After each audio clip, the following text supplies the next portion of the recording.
nombre es Ayana Rivera, soy estudiante de radiología. A continuación voy a hablarles sobre la materia de anatomía radiológica. Vamos a hablar lo que es el tórax y reja costal, aspectos anatómicos y su correlación radiológica. La estructura del tórax. Las estructuras anatómicas del tórax comprenden principalmente de los huesos que conforman la caja torácica y las articulaciones que le dan movilidad y estabilidad, además de ser los que protegen nuestros órganos vitales y nos ayudan en la participación de lo que es la respiración.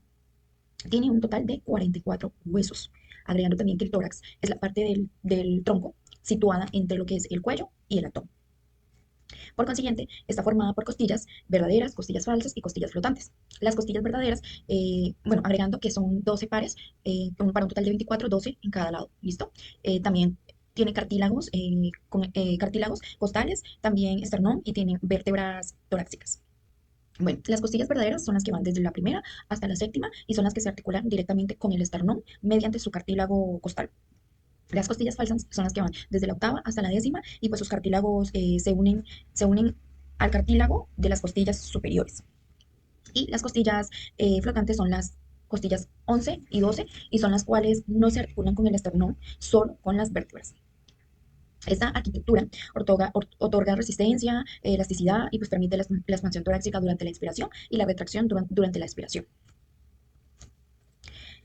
Los huesos del tórax, así como podemos observar aquí en la pantalla, los huesos del tórax son el esternón, que es un hueso plano y alargado y pues se encuentra ubicado en la parte anterior del tórax. El esternón se divide en tres partes. El manubrio, que es la parte superior, apéndices sifoides y pues además que sirve como parte de la articulación para las costillas y pues las clavículas. También están las costillas, como podemos observar aquí en la imagen en la pantalla. Estas son 12 pares de huesos largos y curvos y se encuentran situados rodeando el tórax. Y las vértebras, estas son 12, como ya lo había mencionado, 12 en cada lado, para un total de 24, y son las que forman la porción media de la columna vertebral. Son de la T1 a la T12 y pues poseen fobias costales, que quiere decir que son unas facetas en las vértebras torácicas, donde pues ahí es donde se articulan las costillas. Eh, por consiguiente, tenemos lo que es pulmones y pleura. Los campos pulmonares se extienden desde los vértices, por encima de las clavículas, hasta los senos costofrénicos, que son los ángulos formados por las costillas y el diafragma, en la parte como baja o en medio superior del abdomen, podríamos determinarlo de esa manera. La pleura visceral y parietal no son visibles radiológicamente, pero sin embargo, pues a menos de que haya una patología, por ejemplo, lo que son derrame pleural o pues en caso de un neumotórax. El diafragma derecho suele estar un poco más alto que el izquierdo debido pues al hígado. Las articulaciones. Cuenta con unas articulaciones, entre ellas vamos a hablar de lo que es la articulación esternoclavicular. Esta articulación es la que une el manubrio del esternón con la clavícula y pues es la que permite los movimientos que realiza el hombro. La articulación costovertebral es la que conecta la cabeza de las costillas con los cuerpos vertebrales. La articulación costotransversal son las que te establecen el tubérculo de cada costilla y la apófisis transversa de la vértebra correspondiente. Por consiguiente, tenemos la articulación esternocostal, que son las que unen los cartílagos costales de las primeras 7 costillas con el esternón. Las articulaciones intercondrales son las que forman entre los cartílagos de las costillas falsas de la octava a la décima. La articulación manubrio-esternal es la que une el manubrio con el cuerpo del esternón, formando el conocido ángulo esternal o ángulo de Lopez. Y pues por último encontramos la articulación sifoesternal, que es la que une el cuerpo del esternón con la apófisis sifoides, aunque con la edad pues suele osificarse. Y aquí podemos observar en la imagen lo que es el ángulo esternal, la articulación manubrio-esternal sínfisis, la articulación sinovial, que son dos compartimientos. Observamos lo que es la articulación sinovial, la articulación intercondrales y pues lo que es la articulación siloesternal sínfisis. Encontramos también los estudios radiológicos en el tórax. ¿Qué pasa? Que estos nos permiten identificar detalles muy importantes, pues las costillas posteriores se pueden observar con su concavidad hacia abajo, mientras que las anteriores pues presentan una erección descendente hacia el esternón. Se puede observar los espacios intercostales, se evidencia cómo zonas radiolúcidas entre las costillas y el diafragma aparece como una línea curva radiopaca que después separa el tórax del abdomen. La correcta alineación de las clavículas, arcos costales y cuerpos vertebrales son las que pues, permiten valorar el posicionamiento del paciente y pues, detectar desviaciones como escoliosis o rotaciones torácicas. La correlación radiológica del tórax y la reja costal. Las radiografías pues, nos permiten visualizar estas estructuras y correlacionarlas con su disposición. Aquí podemos observar en la imagen cómo es una imagen elaborada de la estructura del tórax y una imagen en una proyección radiológica del tórax. Podemos observar lo que es las costillas verdaderas, las costillas falsas, las costillas flotantes, las vértebras torácicas, la apófisis sifoides, los cartílagos costales, el cuerpo del esternón, el manubrio del esternón. Y pues en una radiografía lo que se intenta visualizar es a lo que se ha visto o lo que se conoce en cuanto a una estructura en imagen. Entonces, por eso es muy importante saber la estructura anatómica del tórax para poder afianzar en el momento de que se vaya a proyectar una radiografía de tórax. Aquí podemos observar una radiografía de tórax donde pues, se observan el borde del atrio derecho, el ángulo costofrénico, que es el que había mencionado anteriormente, que se observa acá en la imagen, el diafragma, lo que es la burbuja gástrica, el ángulo cardiofrénico, el borde del ventrículo izquierdo, la silueta cardíaca, la aorta descendente, el borde del atrio izquierdo, el borde del tronco pulmonar, la clavícula, la tráquea, el proceso espinoso de la vértebra, el vértice pulmonar, la escápula, entre otros.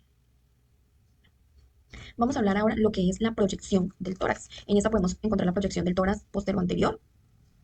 Los aspectos anatómicos que se correlacionan en esto es la transparencia pulmonar, indica el contenido aéreo de los pulmones, el contorno cardíaco pues que se relacione con las cavidades del corazón y el mediastino, que las costillas anteriores y posteriores se identifiquen por su orientación y pues que además se logren ver en posterior, más horizontal, y anteriores que desciendan hacia abajo y adelante. La posición pues para hacer este tipo de radiografías es que pues el paciente se encuentre en bipedestación, el pecho debe estar pegado hacia el buki, con las manos en la cadera y los hombros pues hacia adelante como se observa en la imagen para pues poder desplegar las escápulas. Las estructuras visibles que podemos encontrar son las sombras costales superpuestas a los campos pulmonares, además de pues, que podamos observar bordes laterales del esternón, que es muy difícil de distinguir directamente, los cuerpos vertebrales torácicos visibles a través del mediastino, las clavículas y arcos costales anteriores que se proyecten hacia abajo. ¿Listo? Y pues esto es como por superficial, porque pues es muy importante profundizar mucho más lo que podemos ver dentro de una radiografía de tórax, como también podemos ver los órganos. También encontramos la proyección lateral del tórax. Esta proyección anatómica se pueden observar las costillas superpuestas, el esternón en la parte anterior y las vértebras pues, torácicas en la parte posterior. Mi diafragma derecho se observa ligeramente muchísimo más alto, permite evaluar retroesternón y retrocardio y una correlación con las cavidades torácicas. En esta, el paciente pues, se debe ubicar en bipedestación con el costado izquierdo apoyado sobre el buki mural y los brazos elevados por encima de la cabeza para poder obtener una proyección óptima. La proyección de reja costal, podemos observar ambas rejas costales y su simetría. Esta es en posición anteroposterior. En los aspectos anatómicos correlacionados, pues apreciar los arcos costales, su continuidad de posibles desplazamientos, se identifica la articulación costovertebral que está entre la cabeza costal y el cuerpo vertebral. Las articulaciones condroesternales y condrocostales que se relacionan con el esternón y los cartílagos costales. Además que pues, se pueden observar las fracturas costales que se evidencian por discontinuidades óseas o alteraciones en la alineación anatómica. En esta, el paciente debe estar ubicado en bipedestación o decúbito supino. El plano sagital del paciente se ubica paralelo y alineado con respecto pues, a la línea media de la mesa o del eje vertical del buki. Se separan los pies para pues, que puedan soportar equitativamente el peso del cuerpo. Las crestas ilíacas deben quedar a la misma altura, al igual que los hombros. Y pues si el trauma es en la región anatómica anterior, pues se toma una proyección PA. Y si es posterior, se toma la AP. La proyección de reja costal oblicua, AP o PA, anterior-posterior o posterior-anterior, es una proyección que nos puede mostrar el mejor trayecto de las costillas del lado examinado. La proyección lateral útil para visualizar el esternón y las costillas anteriores. Pues en esta el paciente debe estar en posición de bipedestación o en decúbito supino, debe tomar en la mesa, se debe tomar en la mesa o en el buki mural y pues también depende del estado en el que se encuentra el paciente para poder ubicarlo. ¿Por qué es importante este tema? Porque pues, la correlación anatómica radiológica del tórax y la reja costal, ¿qué nos va a permitir?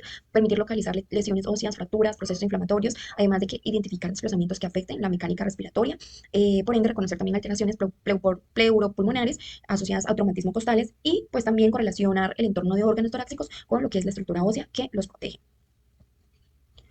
¿Qué conclusión sacamos con este tema? Que, como ya lo había mencionado, es un tema demasiado profundo que abarca muchísimas cosas, diversas maneras de cómo posicionar al paciente, de qué órganos están en el lado derecho, en el lado izquierdo, qué huesos están en la parte superior, en la parte inferior. O sea, el análisis anatómico y su correlación radiológica son tan fundamentales para una interpretación diagnóstica demasiado precisa. Y pues esto nos permite distinguir las estructuras normales de las alteraciones patológicas. Por eso digo que el conocer la estructura en una imagen a conocerla en una proyección, es una donde nosotros debemos tener un conocimiento óptimo para poder dar una proyección. Y pues, además de optimizar la evaluación clínica y el abordaje terapéutico en estudios de imagen torácica. Muchísimas gracias por ver. Espero que juntos hayamos aprendido.